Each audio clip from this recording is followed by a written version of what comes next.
Ready? Yes. I, Yusef Salaam, I, Yusef Salaam, solemnly swear solemnly swear that I will support and defend the Constitution of the United States, that I will support and defend the Constitution of the United States, the Constitution of the State of New York, the Constitution of the State of New York, and the Charter of the City of New York, and the Charter of the City of New York, against all enemies, foreign and domestic, against all enemies, foreign and domestic, that I will bear true faith and allegiance to the same, that I will bear true faith and allegiance to the same, that I take this obligation freely that I take this obligation freely without any mental reservation or purpose of evasion, without any mental reservation or purpose of evasion, and that I will well and faithfully discharge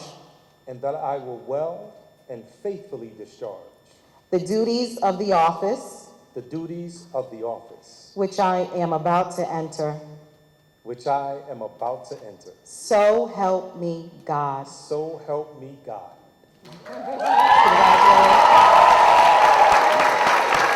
Where do we go from here? To the top. That's the question I've asked myself every day for 7 years I was wrongfully incarcerated. I am Yusef Salaam.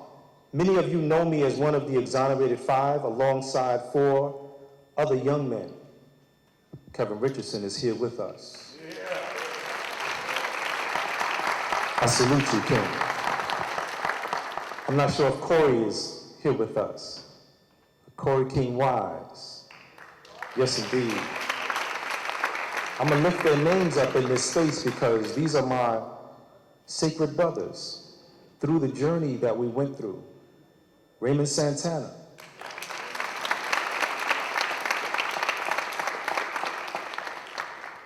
Antron McCray. And you know, if you know anything about the brothers, for a long time, Kevin didn't come out and speak. But Kevin has found his voice. And he started a beautiful scholarship at Syracuse University to help people who are struggling to make a way. Using his voice and his influence to really change everything. Raymond Santana, he started a clothing line. A lot of people started buying the Brotherhood tee. He has a new line now called Drafted by God.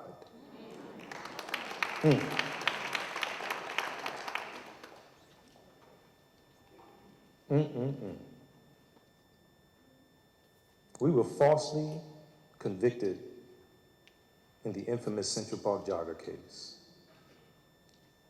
We were poster children for deviance.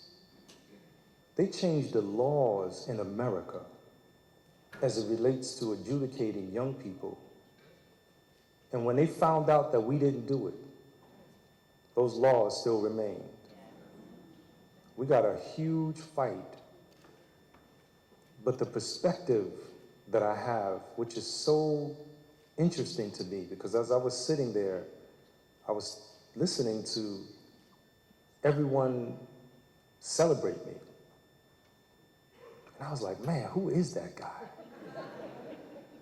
I really was. Our lives were irrevocably changed by a system that failed to protect us. But through the darkness of wrongful imprisonment, we found strength in each other and in the unwavering support of our community, many of whom are here today.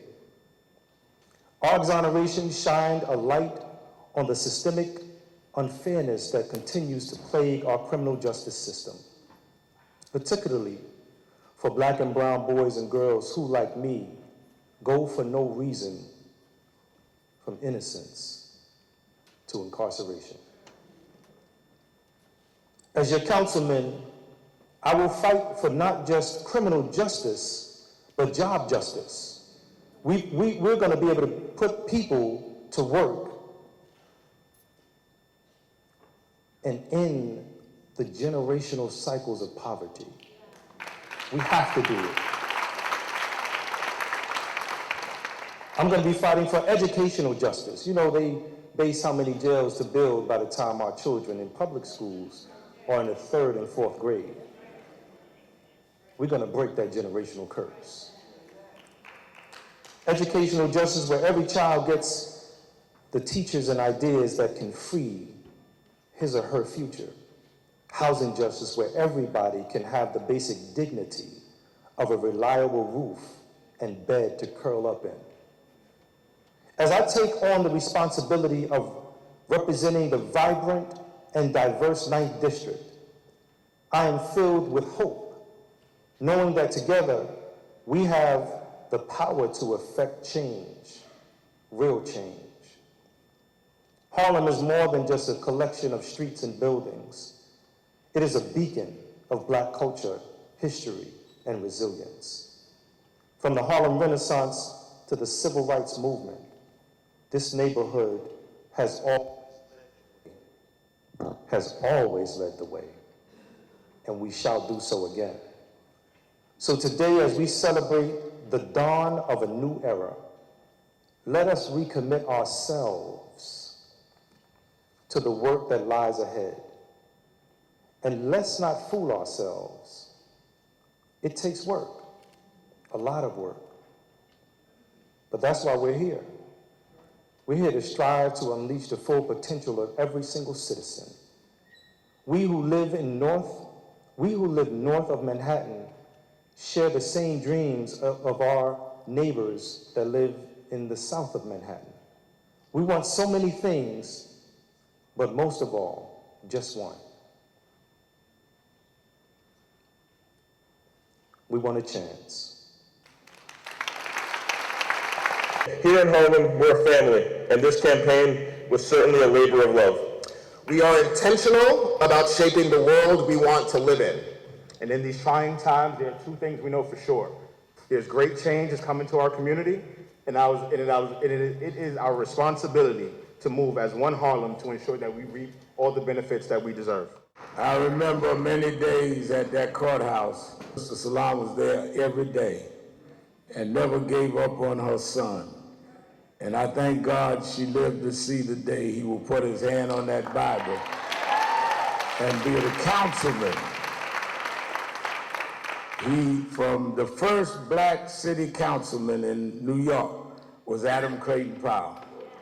And if you go from Adam Creighton Powell to Yusef Salaam, you know the journey that we've come. So you sit in a great seat, Yusef, but you've earned that seat. And as God would have it, you're on your way to the city council, and Donald Trump is on his way to the courthouse you were in. There's a big change that's needed. And when we reach that time and we think about it, and what did that guy say in that song? A change is gonna come. And we gotta hold on and wait for that change, and we've been fighting so long for it. It's like you're never gonna get up for getting down. But we're gonna pray, and sometimes you have to do more than pray, because prayer can be enough, but prayer and work helps change things, and you can be a part of that change. Because the change man, as I have said, is here.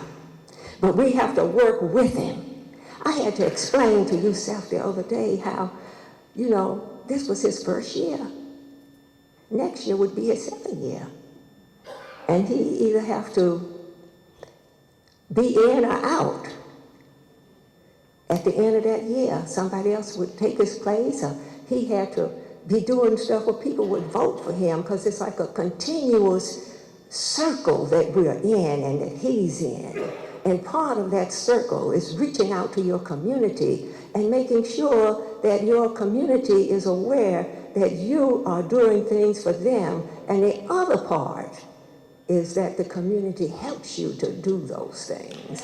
No man stands alone. The 12th surah, or the 12th book of the Quran, is named Surah to Yusuf. And in Surah to Yusuf is the Quranic narrative of an innocent young man who had a dream, who had a vision, and who, as the result of the gifts bestowed upon him, had to go through a mighty ordeal. And Almighty God brought him through that mighty ordeal and elevated him to heights that he never could have dreamed of when he was a child. And this is a day of hope. It's new. This is a brand new awakening. Politically, it's a new day. It's an absolute new day. And quite frankly, we have to change the paradigm of how we do some politics uptown in Harlem. I don't know if any of you saw yesterday the way he conducted himself at his first public hearing for the Public Safety Committee. He conducted himself with dignity and truth. Councilmember Salaam is such an important voice in our council and in our city. His story and his grace and perseverance in the face of adversity is one of inspiration to the people in the village of Harlem that raised him and really all of New York City. After 7 years, as we know, of being wrongfully incarcerated and demonized, Councilmember Salaam has utilized his voice to advocate and to fight for others. Most people can't imagine enduring what he and our 4 other brothers experienced, but he has demonstrated so very clearly that he knows there are so many that look like him having similar experiences of injustice. That is why, brothers and sisters, I found it so important to appoint him to succeed me as the Public Safety Committee Chair of the New York City Council. To be run over by the spiked wheels of justice, as Councilmember Salaam describes it, and come out dedicating to fighting for others, speaks to who he is as a person. His is a voice of moral clarity that should stir our city, our state, and our entire nation to be better and adopt a vision of collective justice and safety. Councilmember Salaam has shown us what it looks like to transform pain into purpose. Yusef! Won't he do it? Woo! Allahu Akbar. God is great. But God. That's amazing, man. That's amazing. Your story, your arc is simply amazing, and there's nothing else that can be said. But God, using the ancestors to guide you, you're here. That's amazing, man. That's amazing. We are at a time in this country where I believe at some point facts are going to make a comeback. I'm really hoping they do. And we need to have people who are going to help guide us to that moment. And I know that folks understand the importance of public safety. And we hear a lot of people talking about tough on crime, but they're not serious about safety. And we need people who are going to be serious about safety. We have a man that came through what only some of us can imagine and don't want to. Did not come out bitter. Came out and said, I just want to make things better. We understand what public safety means. And I'm so proud to be in community with somebody that understands what public safety means, who can say that I understand that law enforcement have a role to play, but if they could solve it alone, they would have a long time ago. And that villages like Harlem need more than just law enforcement, and that if people around this city had the access to the housing, the education, the health care, the mental health services, the social workers and nurses in schools, public safety will look a lot different. Being the chair of public safety, that's a voice throughout the city of New York. But the privilege that we have here locally is having a leader and a voice who can continue to work on long-standing issues with a new perspective, whether it is affordable housing, and we know that's important, but maintenance and the upkeep of existing housing is equally as important. We know that small businesses need the support. We cannot just continue to be smoke shops. We have to be able to provide businesses to local people with the resources so that this community can continue to thrive. We must invest in our children. And we know he's a family man with 10 children. We know that.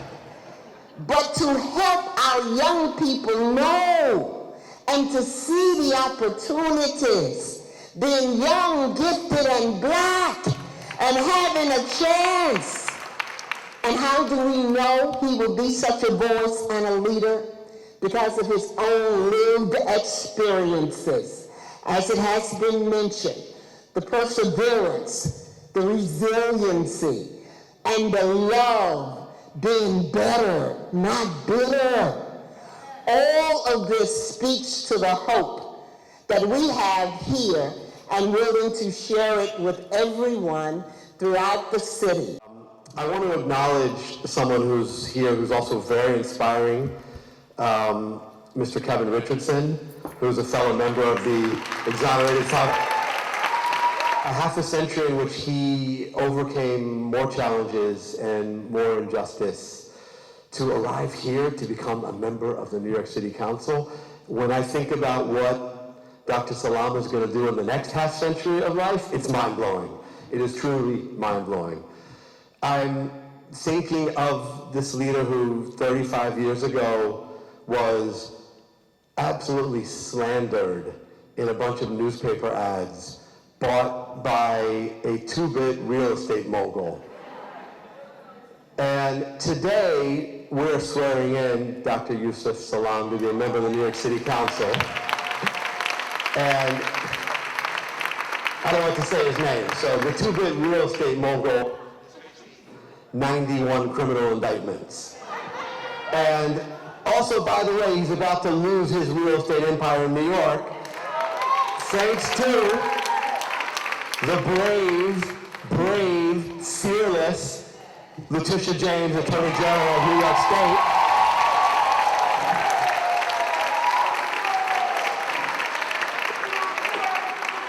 Wow. She's not even here. She's gotten the biggest applause in this whole event. My God. Run for president, Tish James. Wow. And I'm inspired by the symbolism of this man who has endured more injustice than anyone I know and has turned around to deliver more love and compassion and understanding and wisdom. You are truly inspiring.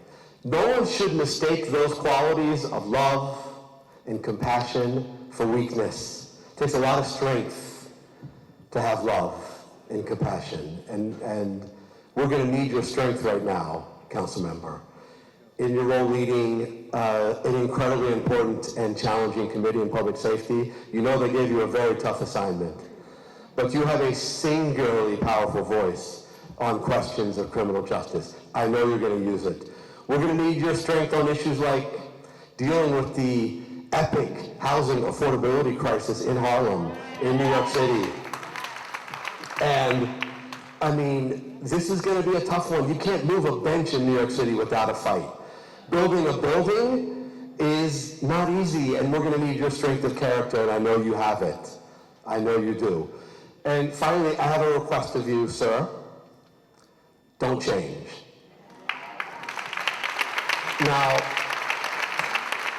of all the challenges I just laid out, I think that's the toughest, because I have known too many people who, once they become elected officials, their egos just go like this, like this, like this, and they think they're king or queen of the world. And I don't think that's going to happen to you, but I want you to remain the same Dr. Yusef Salaam, who is compassionate and humble and brings people together. Will you do that for Harlem and New York City, Dr. Salaam? Thank you. But I want to publicly thank you, and I see myself as a placeholder, but I just want to talk about the impact, direct and indirect, that your life has had on me. We are the same age. I watched you from afar when I was a child, and I just texted a childhood friend, told him I was here. He and I were stopped together about 2 years after your prosecution on 132nd Street and 8th Avenue. 50 police officers, SWAT team, pulled one of our friends out, put a gun to his temple for about 5 minutes. They claimed we had stabbed someone in Central Park. And they knew what that meant. That was intentional. And so we talk about you turning your pain into purpose. You've done it for so many other people. Because when I stood there and I walked home that day, I said, I'm gonna go to law school, right?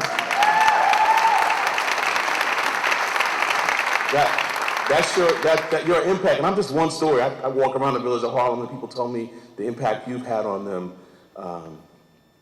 Fast forward 30 years, I had the opportunity to meet our council member a few years ago, inspiring me as I was running for office. And I took his words into office. And I've been to court myself personally. Obviously, we have a bunch of people going to court every day, but I've been myself twice to sit and speak on the record as the lawyer, the ADA on the case. And that was taking both of you with me. That was our brother Stephen Lopez. For those who don't know, there was a sixth person on that indictment. And somewhat forgotten by the history books and certainly forgotten by the criminal justice system. And it was, to me, one of my brightest days in office, inspired directly by you to walk into court and say, Alvin Bragg, for the people of the state of New York, Your Honor, I move to vacate the conviction of Stephen Lopez. That's your work. We Act for Environmental Justice takes notice to the fact that you are the first city council member, to our knowledge, to actually have your inauguration in West Harlem, showing the connection of one Harlem. And that's a beautiful thing. I went to school at Hunter College Elementary School where the where the East Side rapist was attacking people. So I had a deep consciousness of what was happening on the East Side and also a deep consciousness of what was happening to these young men, young boys at the time. Now they're full grown men. Hey, Kevin. And so I just feel mighty blessed to be here. And I will say, 1990 you were convicted, 97 you were released, and that was a homecoming. In 2002, your conviction was vacated. That was another homecoming.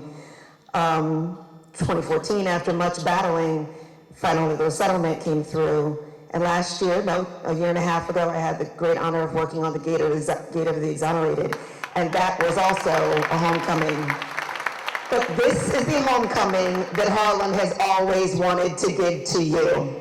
This is the homecoming for you to become our council member. This is what we have been waiting for. And with that, I will read.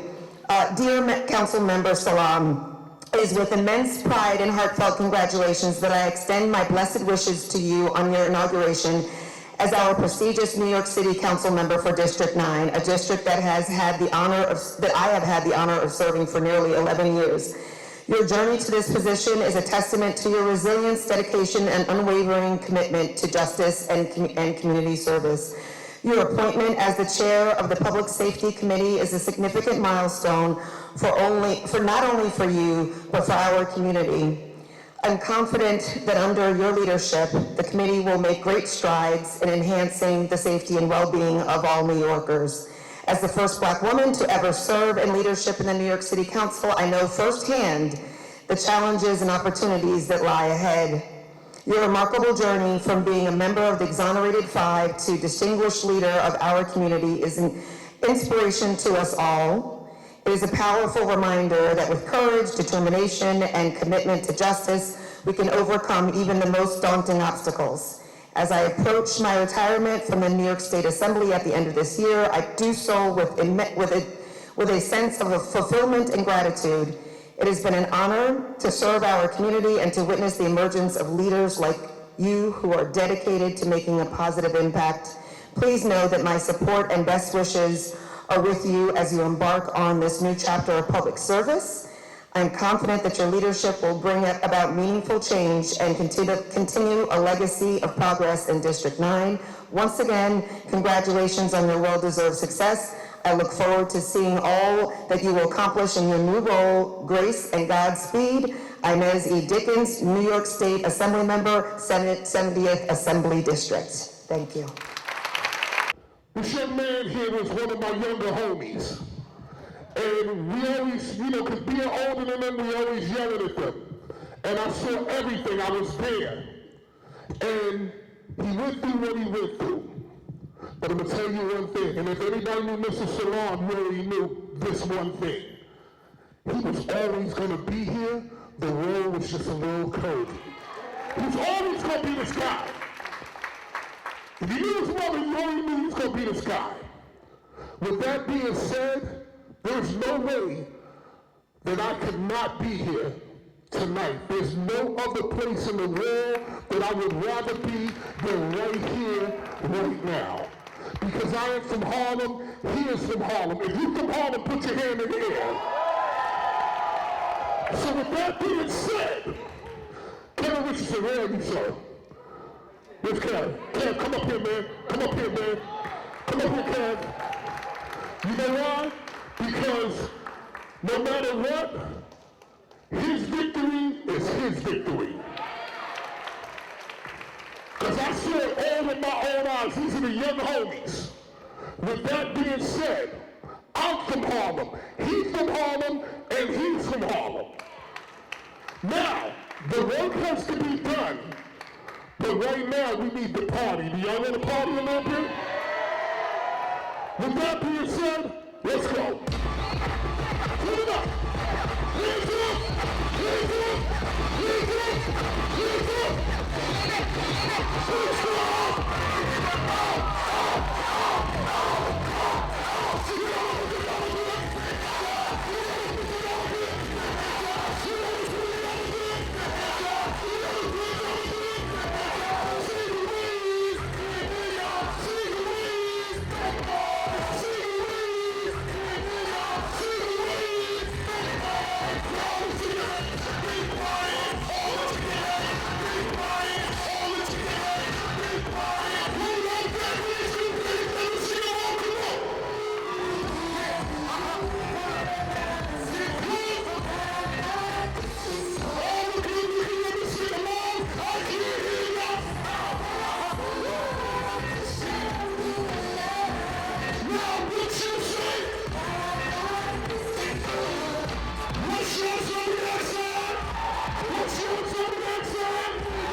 Let's go.